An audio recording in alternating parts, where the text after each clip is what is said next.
విహారీ, 5 సంవత్సరాలు మౌనంగా ఉండి ఎప్పుడు నువ్వు గెలుద్దామని ఇక్కడికొచ్చావేమో. నేనుండగా నిన్ను గెలవనివ్వను. నిన్నిక్కడి నుంచి లూజర్గానే తిరిగి పంపిస్తాను.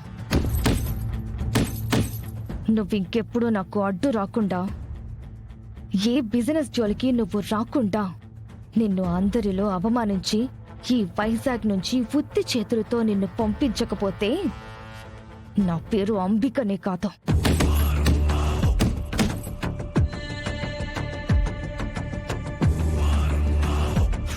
అంబిక, వచ్చావా సుభాష్? ఏంటి పిలిచావు? సుభాష్, కాసేపట్లో గవర్నమెంట్ ఆఫీస్ దగ్గర మా అన్నయ్య కంపెనీకి సంబంధించిన ఆక్షన్లో కొన్న అమౌంట్ ని కట్టాల్సి ఉంటుంది.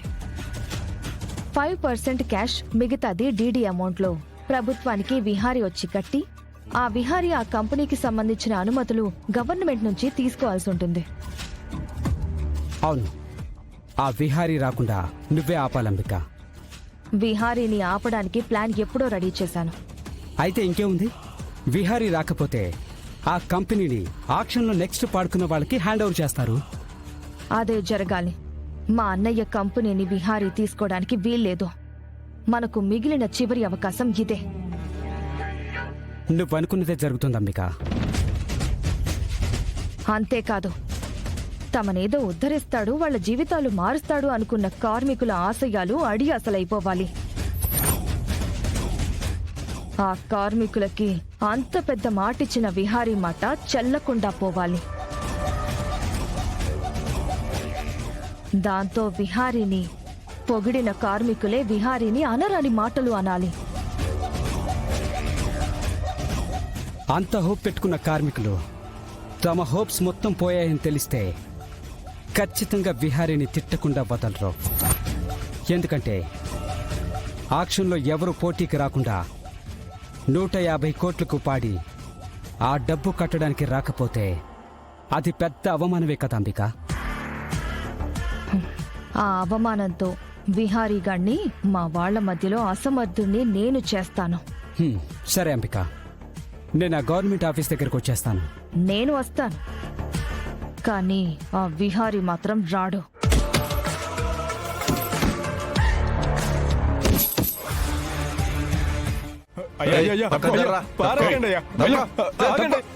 దండం పెడతానయ్యా. వద్దయ్యా. మా అక్క నువ్వు చెప్పాల్సింది శకుంతలక్క చెప్పు. అక్క అక్క మీరైనా చెప్పండి అక్క. వాళ్ళకి నువ్వైనా చెప్పక్క, ఇప్పుడు నేనేం తప్పు చేశానని. మీ వాళ్ళు నా సరుకన్నిటినీ బయటపడేస్తున్నారు. ఏం తప్పు చేశావో నీకు గుర్తులేదా? నువ్వు నా కాడ అరువు తీసుకున్నది కూడా నీకు గుర్తులేదా? నువ్వే కాదు, ఈ ఏరియాలో ప్రతి షాపు వాడు నా దగ్గర అరువు తీసుకున్నాడు. నేను దయతలిచి డబ్బులు ఇవ్వట్టే కదరా మీరందరూ ఇక్కడ వ్యాపారం చేసుకుంటున్నారు. అవునక్క, నువ్వు న్యాయం చేయబట్టే కదా మేమందరం ఇక్కడ వ్యాపారం చేస్తున్నది. మరి అంత సాయం చేసిన దానికి నువ్వు కృతజ్ఞత చూపించాలి కదరా. అక్క, నువ్వు చేసిన సహాయానికి ప్రతి నెల వడ్డీ ఇస్తానే ఉన్నాను కదా.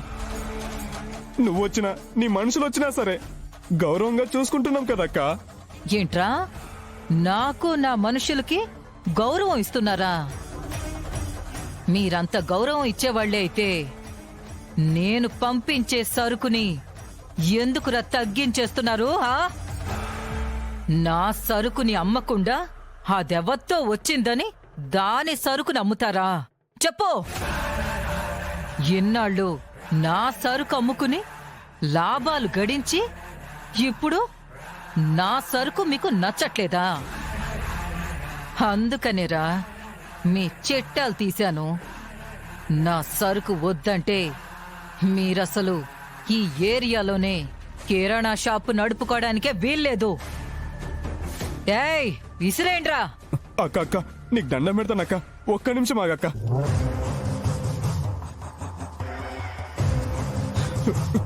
అక్క, ఆ అమ్మాయి దగ్గర సరుకు తీసుకున్నాననే కదా నా సరుకులంతా విసిరేస్తున్నారు. ఇదిగో ఆ అమ్మాయి సరుకు ఇక మేము తీసుకోమక్క. నేనే కాదు, ఈ ఏరియాలో ఎవరు కూడా సిరి అనే అమ్మాయి దగ్గర సరుకు తీసుకోరక్క. దయచేసి మా దుకాణాల్ని వదిలేసే అక్క.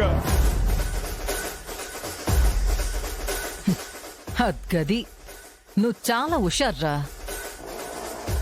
ఇక నుంచి ఈ ఏరియాలో నేను పంపించిన సరికే అమ్మాలి.